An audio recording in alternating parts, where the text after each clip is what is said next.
we're going to look at things in terms of like the foundation, and then we'll build some cool stuff on top of it. So first of all, we've got Visual Studio. Visual Studio, obviously, the editor that you'll use to build, deploy. And I'm going to remind you that Visual Studio is great not just for C# Visual Basic editing, but it's very good for HTML, JavaScript, C#, and CSS. Excuse me. NuGet. NuGet is something. Who here is everyone pretty familiar with NuGet by now? You kind of have to be in order to, like, when you create a new MVC4 app, a new Web Forms app with Web Forms 4.5, you're going to see down in the status bar a bunch of NuGet packages are actually getting added to your project. So that's the way that things are being delivered to you now, is via NuGet. And so it's important to be familiar with NuGet. We'll take a quick look at that. ASP.NET, of course, so great web framework. And also we're going to be looking at Windows Azure. And I just want to, this has been something that I've been really paying attention to as I've been developing lately, is that the whole workflow of being a web developer is about getting things on the web, right? If you write some code on your machine and you hit F5 and it looks neat and then that's it, you haven't written a web app. So I want to get you thinking about deploying to Windows Azure as part of your development process.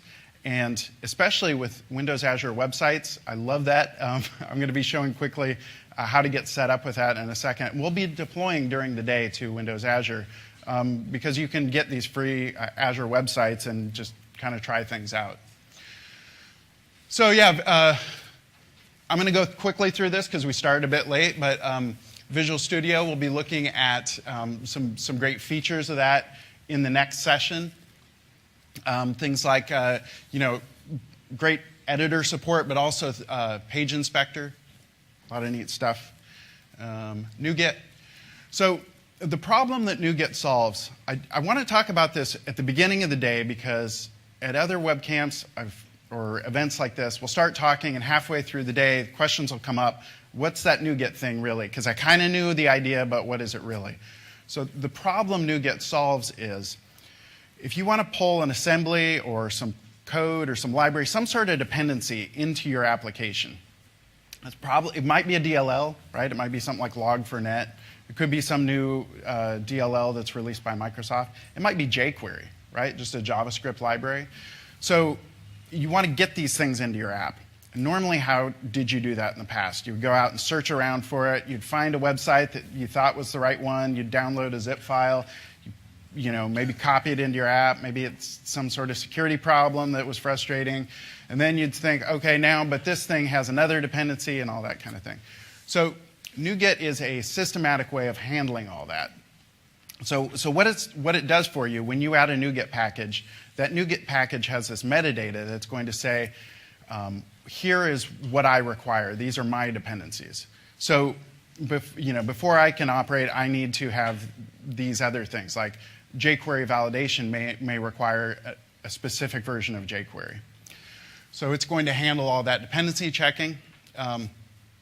Then also, inside of your project, it's going to have a packages.config file. And that's going to list all your NuGet packages that are installed. And that's nice because that's human readable. So you can go in and look and say, oh, I didn't know I had that package in there. Another nice thing with NuGet is that you can uninstall.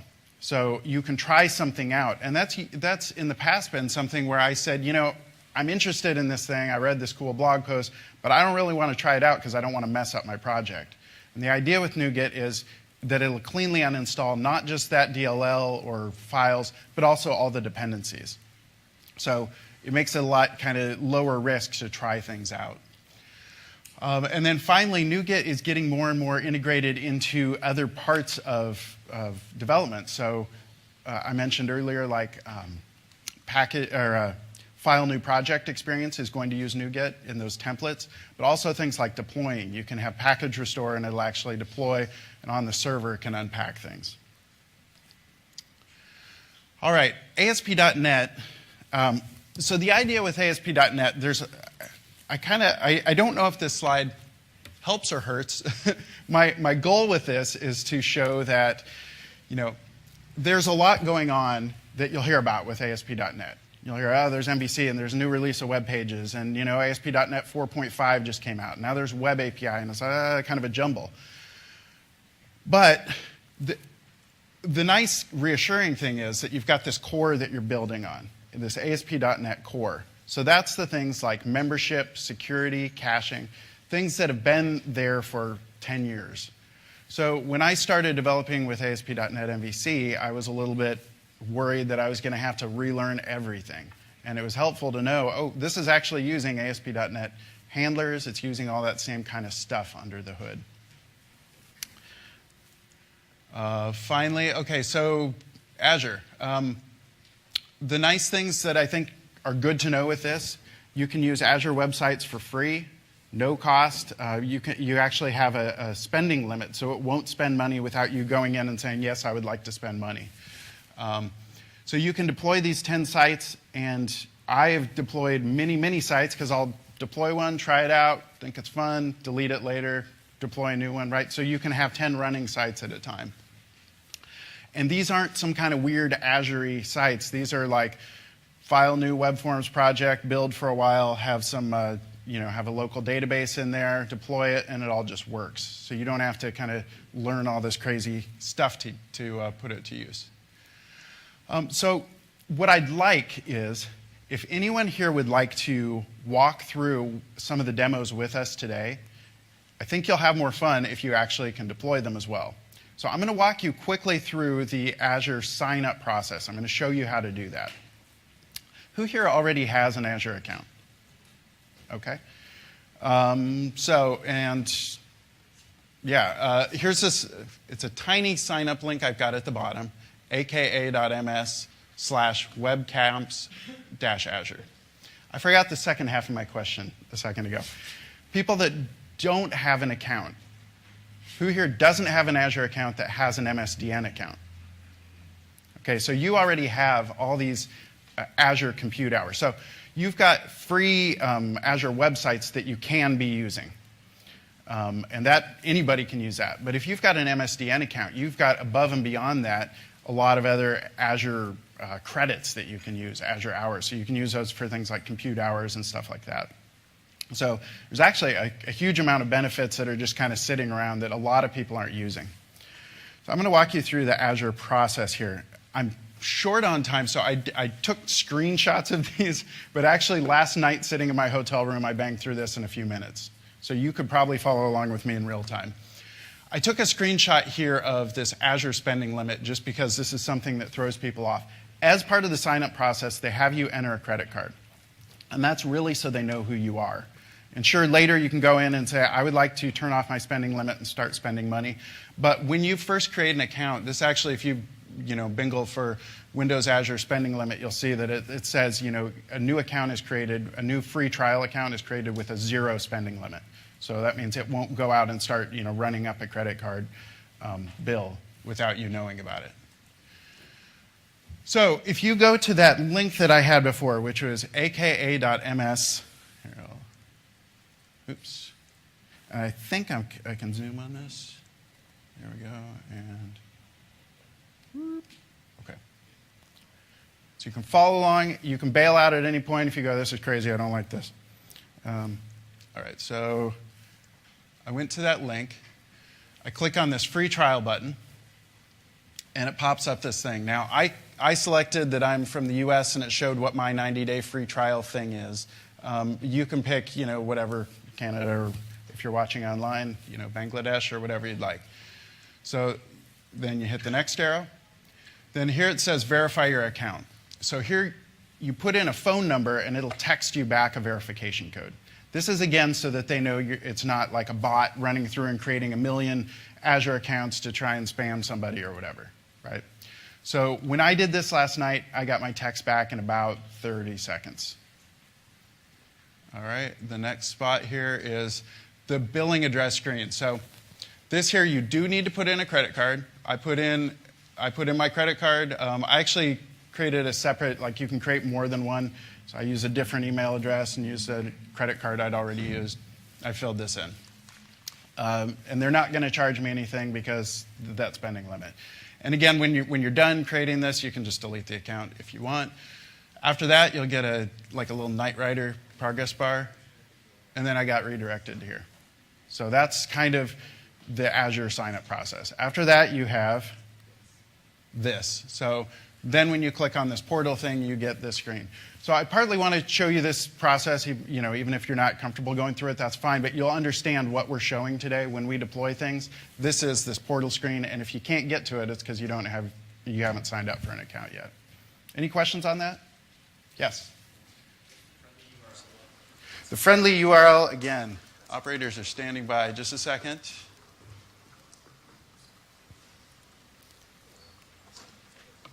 Okay, so aka.ms/webcamps-azure.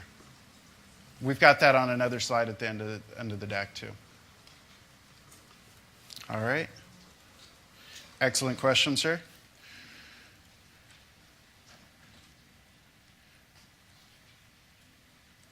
Okay, so we've talked through all these kind of frameworks, these building blocks that we use to build upon. And then next we're going to look at a transition I'm pretty proud of and some scenarios we're going to build on top of this. So HTML5 applications, we have a 30-minute mini session on that later. HTTP services, so this is Web API is a way that you can build HTTP services on top of this. Apps for Office. Who here knew that you can build apps for Office using HTML5? Nobody knows this. It's awesome. Brady's going to be showing some really cool demos on this later. When we were going through and preparing all this content, looking at it recently, I was shocked at what you could do with it. We actually threw some crazy HTML5 games in there, which is not at all what you're supposed to do. But we were playing a game inside of Excel. So it's really powerful. And then you start thinking, well, so if I can use HTML5 with JavaScript to control an Excel spreadsheet, what could I do with that? So it's pretty slick.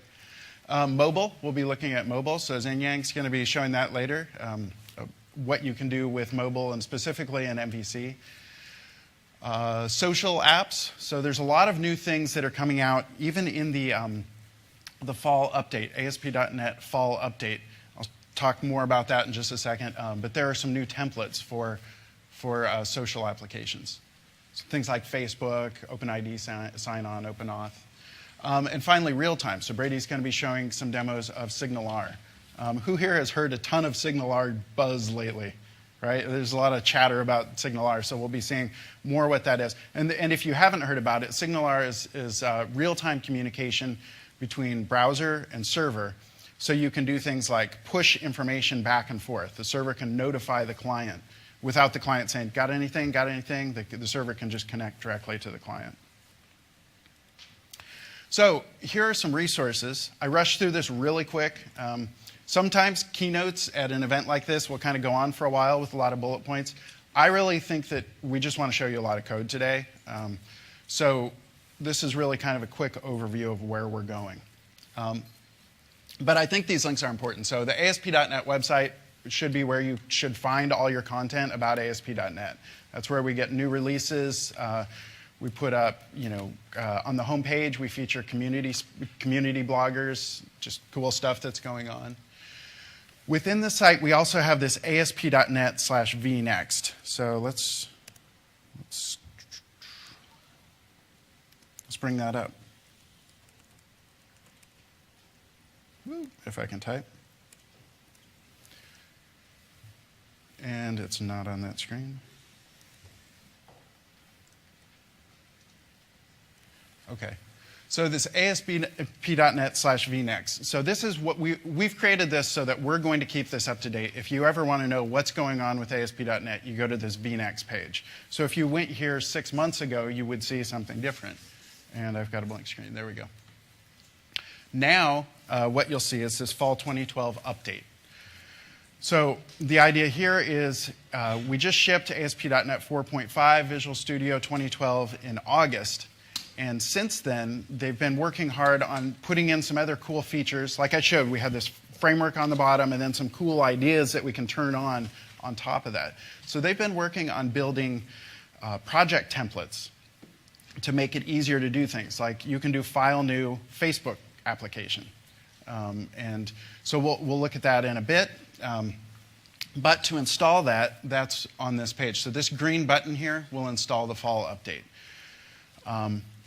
I would recommend checking this out. And I know a lot of the time, people say, hey, install our new crazy bits and maybe you'll like them. But some nice things with this fall update is it doesn't change any of your core runtime stuff. It doesn't change any of your .NET install, and it doesn't change any of your ASP.NET install. All it does is add new project templates. So these project templates make it so you can say file new project, single page application, or file new project, Facebook application.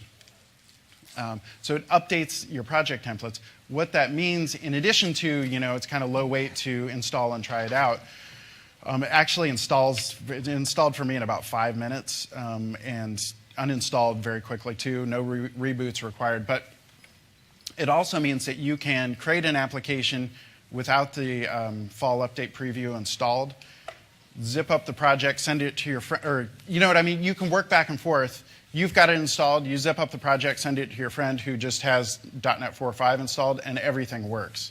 You don't need to install it on your server to try it out. Any questions on that? Is that clear? It's a little bit different.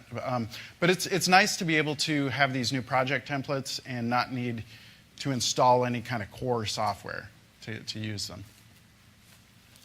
Actually, funny side story here. When I was about a month ago at Build, the Build conference, I was speaking with Scott Hanselman, and the two of us were presenting on the fall update preview. And we were going through some things. He said, yeah, I'll use my laptop, you use your laptop. And partway through the presentation, we realized that, I'm going to stop right at 9, but thank you. We realized he did not have the fall update preview installed on his computer during the presentation about the fall update preview. So, but he went through and clicked through while I was talking, and he installed it in about 3 minutes. So, so I recommend that. And then we've got that link down at the bottom again, AKMS WebCamp/Azure. That's really it. I blazed through the keynote because we started a little bit late because we had people coming in, and I really don't want, I would prefer to spend less time on this keynote thing and more time on the actual code and demos. Do we have any questions on the stuff I blazed through really, really quickly? No? Yes? Will it be up online? Yes, this is all being recorded. So it will be up online. The plan, I think, is to put it on Channel 9. So, yeah, and yes? Yes. So also in the we have separate information about dev.office.com, and that's Brady will have that in the resources on your slides too, I think. Okay. I'm on dev.office.com right now. All right. So yes, devcamps.ms. So let me try and zoom again. Sorry, John. No problem. Whoop, and I don't even know what I'm doing. That went horribly wrong. Devcamps.ms, so www.devcamps.ms. And that's where we have information about the DevCamps stuff, the downloads, and all that. So in addition to this, the videos being up online, we're also going to have content, sample code, and all that stuff. These slides also will be up there. So you, since you're the guinea pig first people that are seeing this, we're actually, this is fresh content. It's not all, we have to go through a big process to get it published. But once it's published, it should be up like this week. Any other questions? All right, then. I'm going to jump right into the next presentation here.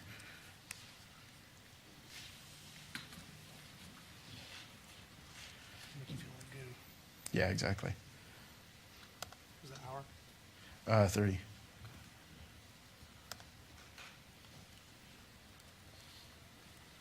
You guys can just call me Vanna White.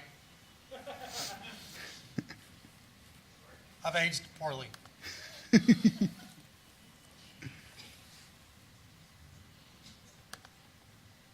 All right, computer.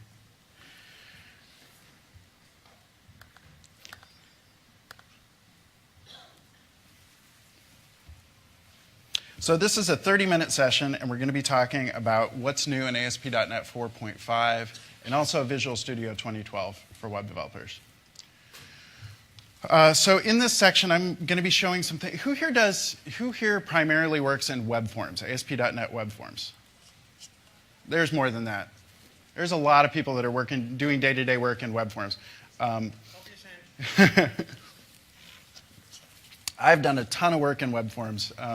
And there's some great new features that I'm going to be showing you that you may not have seen in ASP.NET 4.5 that really, really simplify the code that you write and kind of improve the quality, I think, that you can deliver. So that is nice. We'll be looking also at friendly URLs. And then we're looking at some just web developer features in Visual Studio 2012 as well. And those help a lot with web forms, but they also help with anything else, MVC, or if you're writing handlers or whatever. So I realize this is kind of small. Let me see. The idea here, first we're talking about model binding. So model binding has some new features in 4.5. One of those is strongly typed data controls.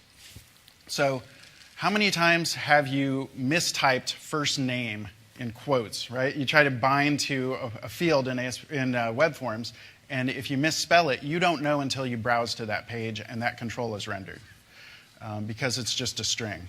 So what we're doing, I'm going to try and zoom again. We'll see what happens.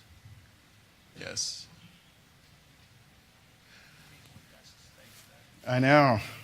So in Web Forms 4.5, you can declare an item type. So you can say, I'm binding in this control to an item of type customer.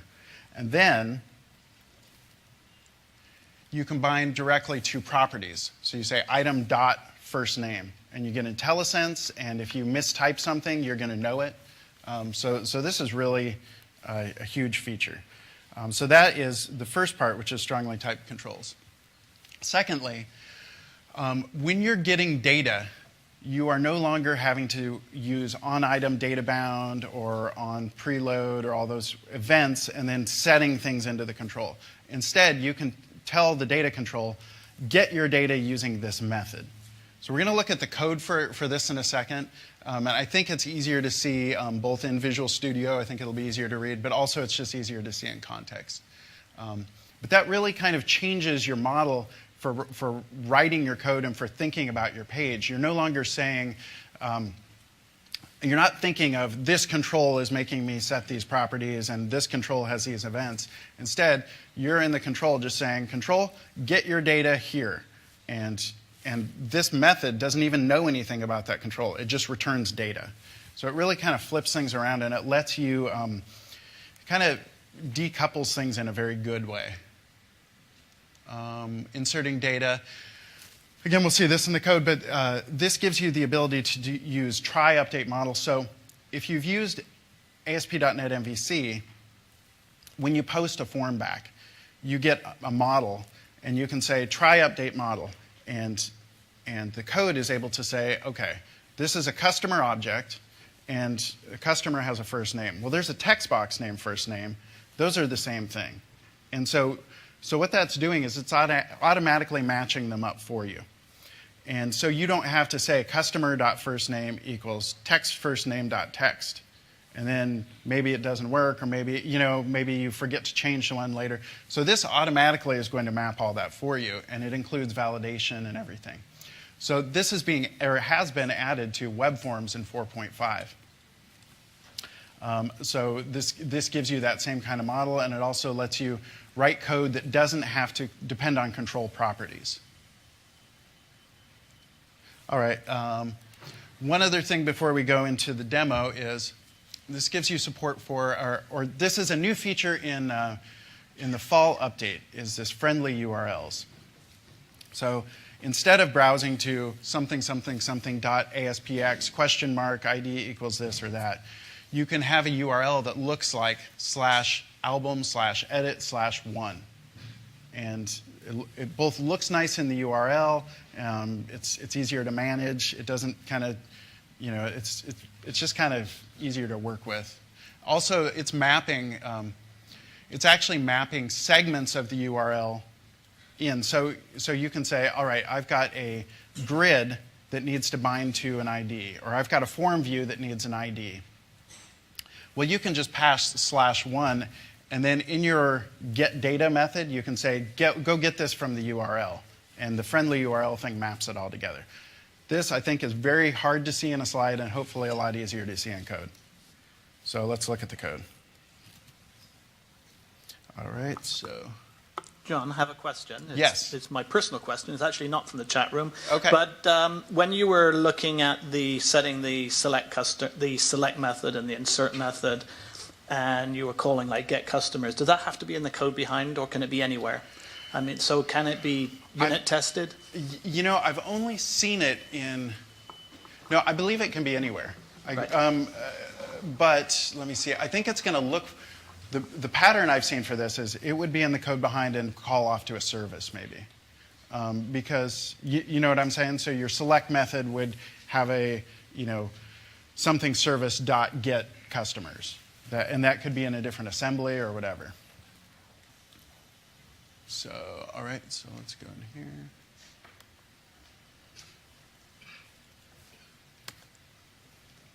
Good. This is very odd how it has this neat feature. I'm using PowerPoint 2013, and it's somehow, even though I'm copying my monitor, it's showing a different thing on each screen, but it kind of freaks out also. So here we're looking at a sample application that has a few things. First of all,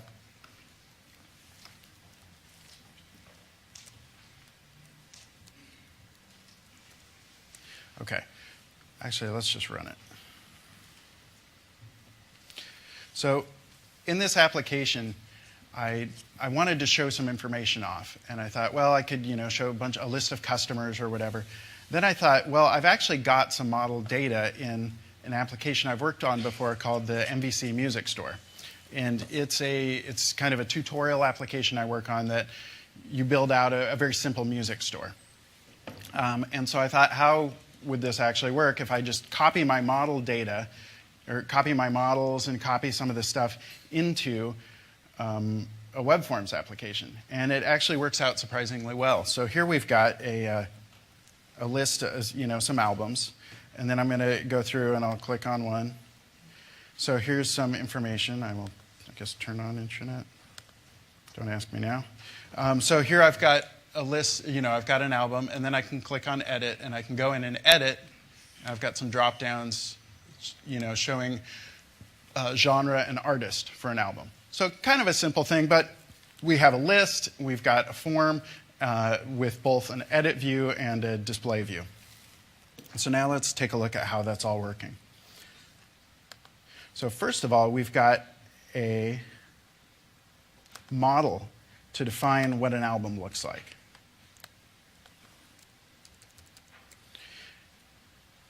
And this is actually, okay.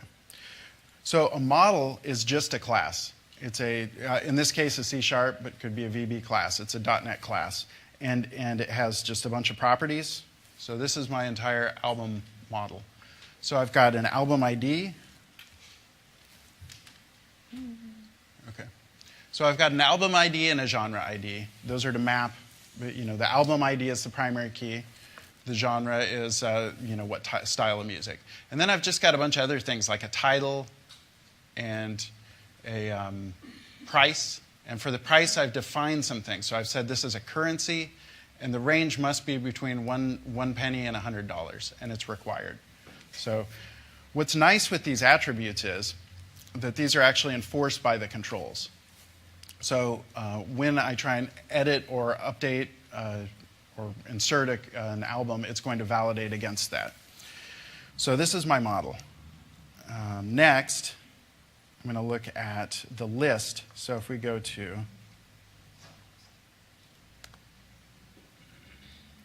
so this is my list view. And as you'll remember, I said some things before. First of all, we're using strong typing. So here I've said that my album or my model is of type album. So I define that up top. And then below, when I'm binding to it, I say album.title. So there's no quotes here. And in fact, if I hit the dot here, I get IntelliSense on that, right? So I'm not going to accidentally misspell a title. If I later go in and edit my model and change from title to album title or whatever, this is going to show, this will get a little red squiggly underneath, right? It's an error. So, and also this knows that title is of type string. So I could say, string dot whatever, and it'll actually do things that are string type IntelliSense. So that's the strong typing. Now, another thing is we need to get data for this. So zooming around, hopefully not making you dizzy. Okay. So I've defined a select method called albumList_getData. So for my list view, I'm saying go get your data from this method. So now let's take a look at that method. So default.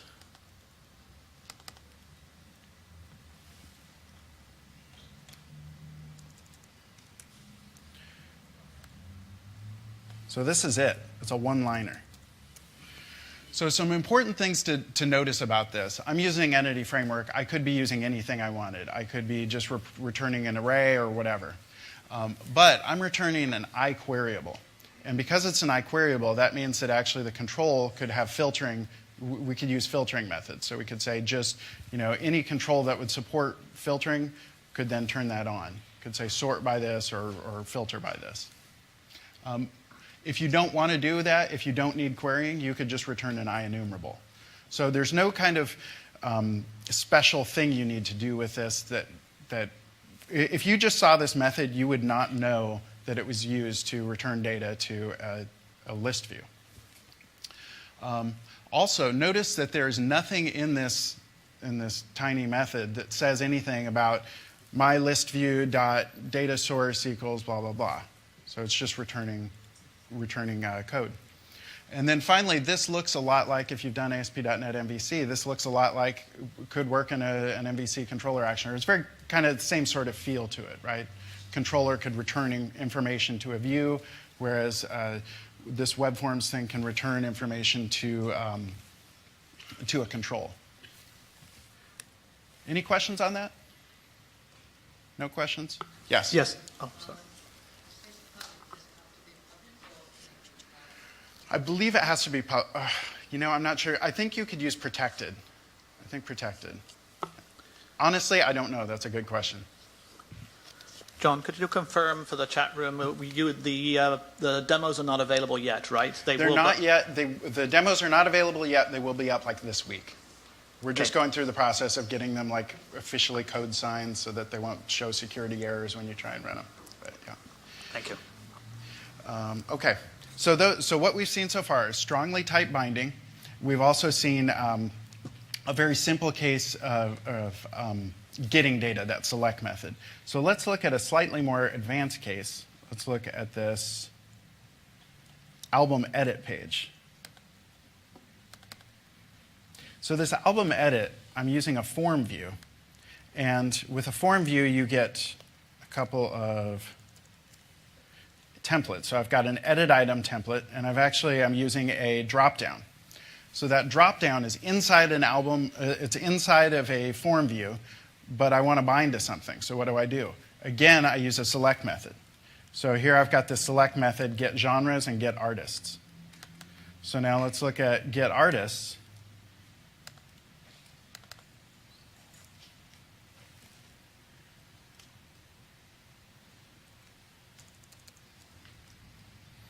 So I'm populating my dropdowns using, like, get artists as a one-liner that says, go get me my artists and return them as enumerable.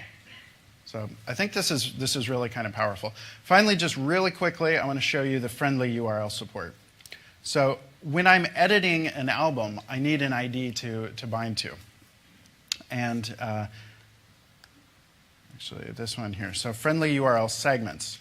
So when I browse to that, I did /album/edit/1. And because I'm using friendly URLs, this friendly URL segments attribute maps whatever is in there to an ID. So it says, I'm looking for an ID, and map it to, in this case, I'm just calling .find, passing that ID in. So the reason, part of the reason I'm mentioning friendly URL, these actually have been available as a NuGet package for a while, but these are being added in this fall update preview to the file new project experience for our web form. So. Does that require the 4.5 code, or can that run on 4.0? I know a lot of the stuff that you release is Yeah, sort of you know, I bipolar don't know. in that sense. This is based on Smarty URLs, which came out before 4.5, so I'm not certain really. Yeah, we'd have to look at the NuGet package. So, okay, so that's really all the time I have for on that. But I think it's just really, I am not doing. I'm not doing production web forms code anymore. I'm not doing really much production code anymore. I'm speaking instead, but I really wish I'd had this in the past because I ran into just a lot of complications trying to map control things and set things up, and really if I'd been able to build with this, it'd be so much easier to keep things kind of simple. All right, let's talk now quickly about another favorite feature of mine, which is bundling and minification. So this is built into new projects. This does not require fall update preview. This is just ASP.NET 4.5 or MVC 4. And these things are available. You can actually install them as NuGet packages and hook them up with previous versions.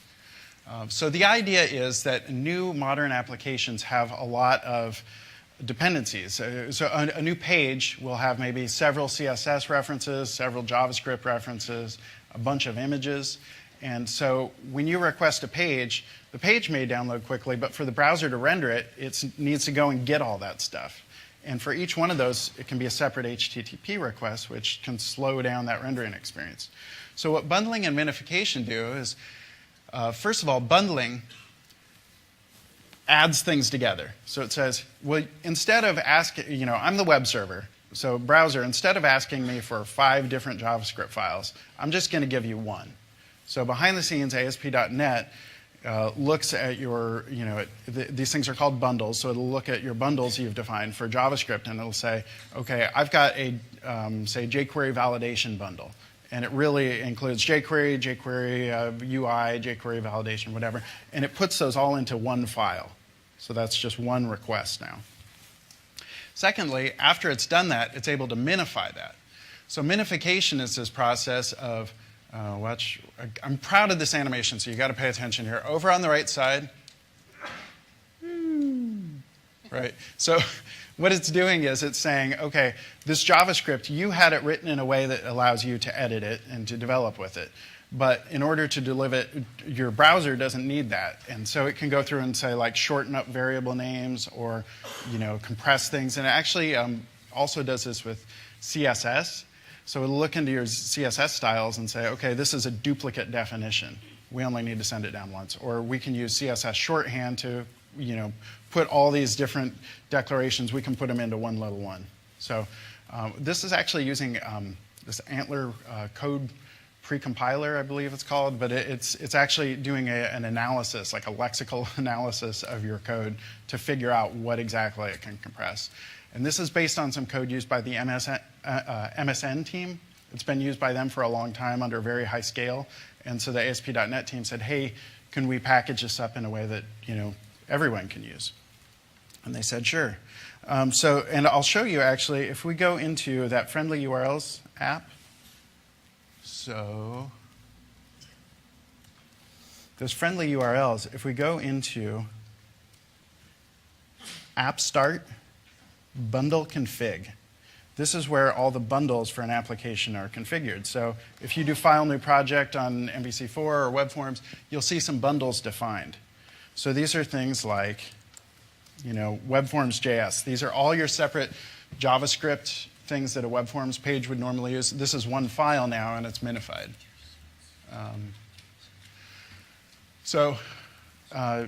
Really useful. You don't need to do anything to start using it, but I'm showing you this bundle.config so that you can go in and define other bundles. You can do quite a bit as far as extending it, or you can just use it and it'll all work.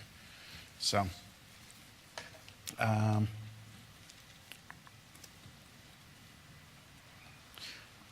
All right, so now we're going to shift over and look at Visual Studio 2012 features for web developers. And this is, I could talk about this for a very long time. There's so much fun stuff in here. So I tried to pick just some of my favorite features in here.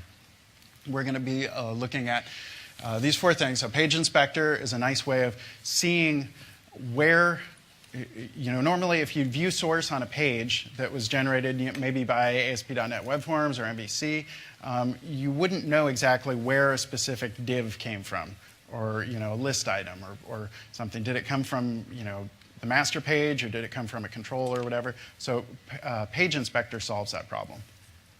A lot of features for CSS, HTML, and JavaScript editing. And finally, I'll show you Web Essentials, which lets you get a very early look at some features as they're rolled out, sometimes several times a month. And is it going to do something? There it is. All that just to say demo. Okay, so we're going to take a look at...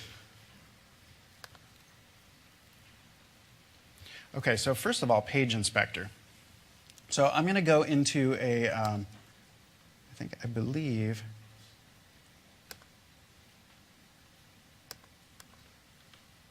View and Page Inspector. So what I've done here is I've gone to the home index and right-clicked and said View and Page Inspector. And if you know MVC, that's already kind of smart because it figured out which controller action to run and all that. So now we've got this, and you're saying, John, what are you doing? Because I can't see anything. So let me stop my presentation. You guys are too polite. Somebody should have spoken up there. Okay, so let me go back and show that again.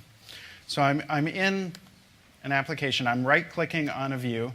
This could also be, I could be on a web forms, on a web form item. Right-click and say View and Page Inspector. So what that's done is it's figured out, okay, you right-clicked on a view. That really meant you wanted to view, /home/index. Now I can click on this little inspect thing. This is where the magic happens. So I click on this.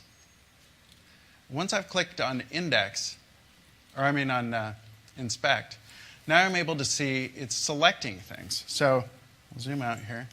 So this is saying, okay, if I click on that actually it shifted over on the right side from the view I was on to the layout.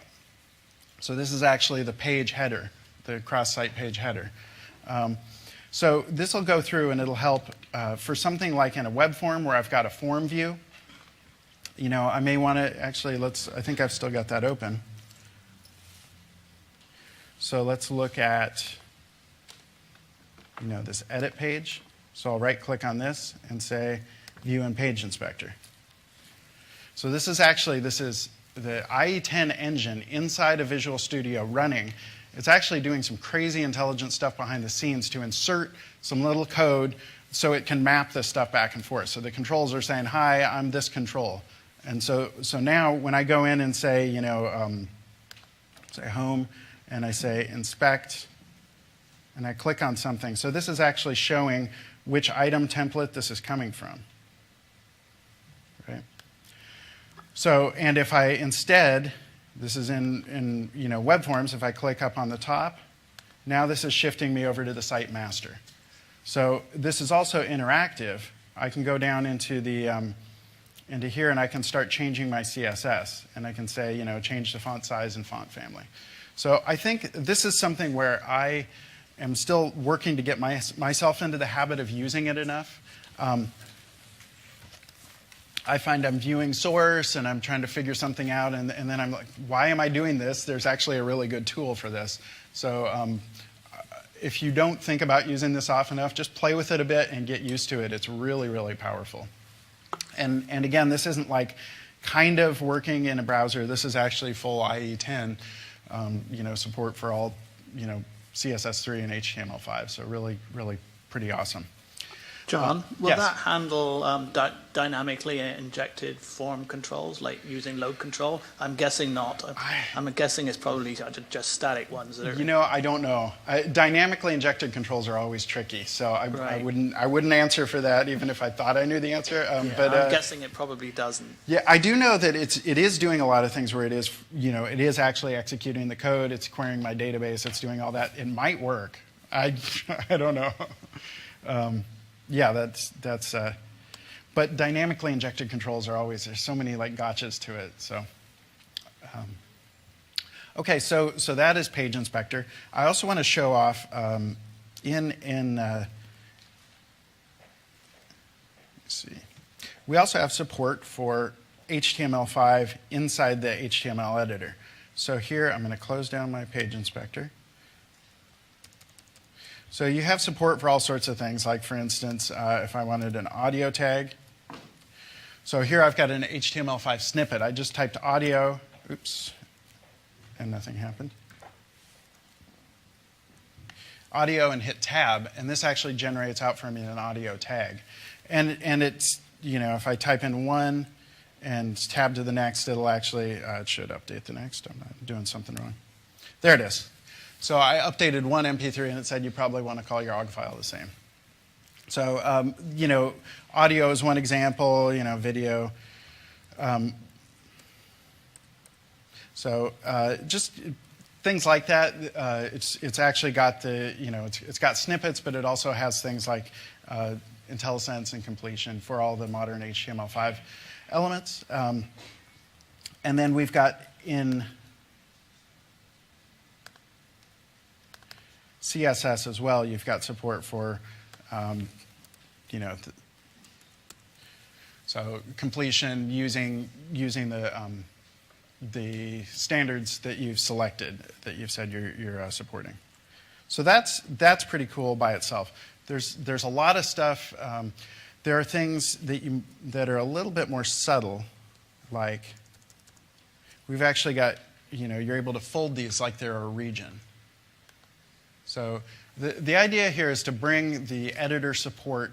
Before you had CSS and VB and other .NET languages had this one kind of coding level of support, and then everything else was kind of more like a text file. And we might try and help you out a little bit, but you're kind of on your own. And really, one of the ideas with Visual Studio 2012 is to elevate that level of editing up to actually JavaScript, CSS, and HTML are code. They're code that you care about, and we can do more for you. So this is all pretty good. Even things like you've got a color picker here. So I forget what the thing is. Goodness. The color support here, if I could remember how to do that. The color support is supposed to show like a color picker there, and I'm typing the wrong thing. But that helps you to select colors that are already used in the same style sheet. So all these kind of standard things you do over and over and over, this helps with that. But I want to show one other thing, which I think is really handy, and this is the Web Essentials extension. So Web Essentials allows you to get a look at what the Visual Studio Web Tooling team is doing. What the Visual Studio Web Tooling team is doing before they ship, the next update to Visual Studio. So this is actually written by the same people. It's if you go out to, I'll show it in here first of all. So if you go into this extensions and updates, if you search for Web Essentials 2012, this will pop up. So I actually just have it disabled. Let's restart. What could go wrong? And you can also find this if you search for Visual Studio Gallery Web Essentials. So this is an extension here that adds in quite a bit more. So things like here, this isn't just showing this color picker, but it shows them inline in the page. This allows me to convert different types. I can say on a background color, I could say, I think now, oops. I'm forgetting the thing. Too early. I need more coffee.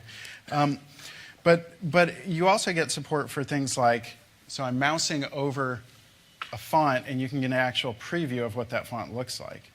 So let's try one of my friends here, Sago UI Symbol.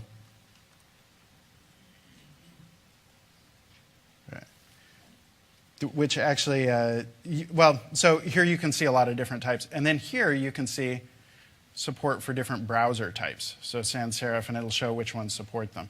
You can actually see different browser level of support. So which browsers are supporting which things. So there's a ton in here that it adds to editing standard files. What they also are doing with this is making it easy to take advantage of some newer emerging standards. So things like I could add in my scripts, I could add in a CoffeeScript file, for instance. So if I go Web Essentials, add, I think I just need to do add new item.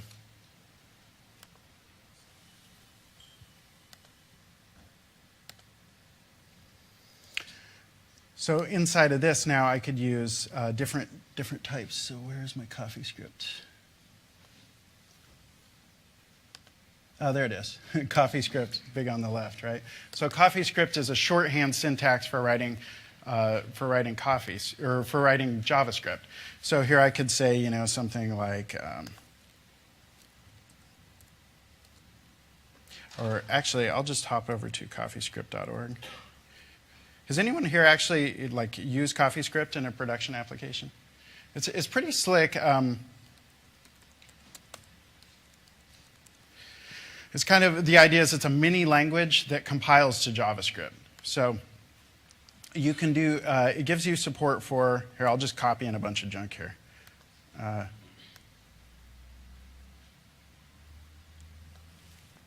Copy, paste it in, there. Now, as soon as I save it, it produced some JavaScript for me. So it actually ran this compiler. So here's what I'm typing on the left, and here's what I'm getting on the right. So CoffeeScript is one example. There's also support for less. A new thing that Microsoft has just announced is called TypeScript, and TypeScript is some typed extensions to JavaScript.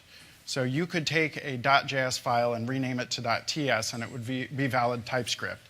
But then they also allow you to say this variable or this parameter is an integer, and it'll enforce that then. So it'll actually give you a compiler error if you try and pass a string to an integer variable. And you get the same support here. They've added this with the Web Essentials. They've added that in. So there's a ton more stuff, and you can actually see if you go, let's see.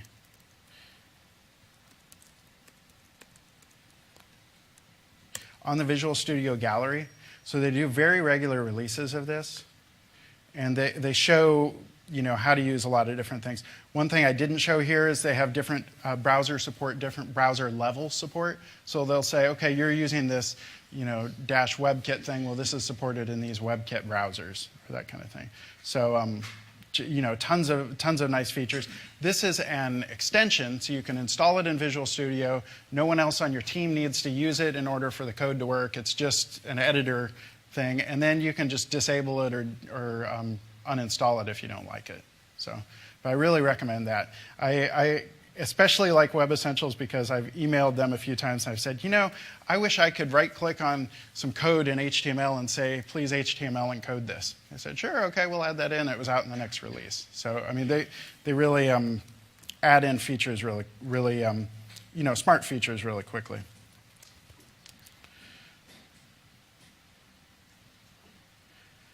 And I believe that's it. It is. It's waiting here, but all it's going to show is a Microsoft slide at the end. I have a few minutes for questions. Do we have any more questions? Yes.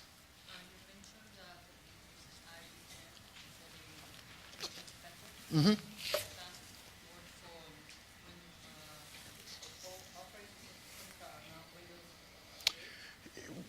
It has to. So yeah, it would work wherever it's supported. With what they've actually done, it's not running a version. It's not running IE10 inside there, but it's using the same code base. So it's using that Chakra JavaScript engine. It's using the layout engine and all that. So yeah. More questions? Yes. Hello? Yeah. Yeah, you went over the compiling a little quick for me, the minification. So how do I set that up again? And after the minification process, could I copy them into a separate folder so that I can deploy them to a CDN or something? Okay, so there were two questions there, actually. There were two things I showed that had some minification or some compiling. So there was towards the end, I showed Web Essentials, and there's like CoffeeScript creating JavaScript. But I also showed bundling and minification earlier.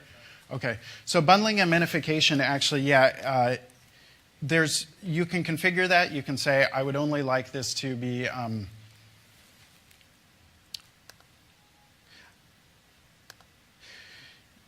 actually, one of the easiest ways to do this is using Web Essentials. They have support for things, so you can say create bundle. And so with Web Essentials, you can create a bundle and you can minify it. So that's one way, and it actually will create that output file. So it does the kind of nested file thing. So you see the uncompiled and then the compiled one underneath it. So I think that's probably the best way. There are also, the bundling system is very extensible. So I've seen people have done things where they will shell out to it, or they will do things specifically with bundling that are separate. So, yeah. Can I just ask the people in the room to use your mics so that the people online can hear the questions? Okay. One question. More questions? Yes. Yes. Hi. I was wondering, with the bundling, do they all have to be in the same? Your example showed they were all in the same folder. They don't. Okay. Sorry to cut you off. They don't have to be all in the same folder. Yeah. So that's a key thing. Is you can go. So we'll look at bundle config. So a lot of these, just for simplicity, they're shown here in the same folder, but they don't have to be. So you're actually you're adding a full path to them. And one other thing I didn't show earlier, but here we've got replacement for like a version.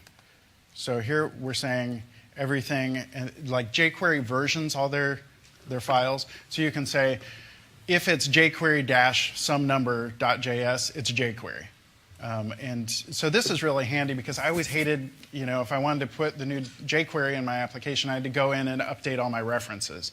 So this will automatically update your bundles. But yeah, this is all, you can path it out. You could actually, I've seen people get their JavaScript not from, file system, but for whatever else. So, yeah. Any more questions? Is there support for CDN? I don't know offhand. I do. One good place to look to find more information about that, and I think he did talk about that. There's this ASP conference we put on this past summer, and Howard Durking spent an hour, and he went way into depth about like how it's built and extensibility. But yeah, a few people have asked about CDN support, so that is something let me try and look that up, and I can next time I speak I can answer that. So.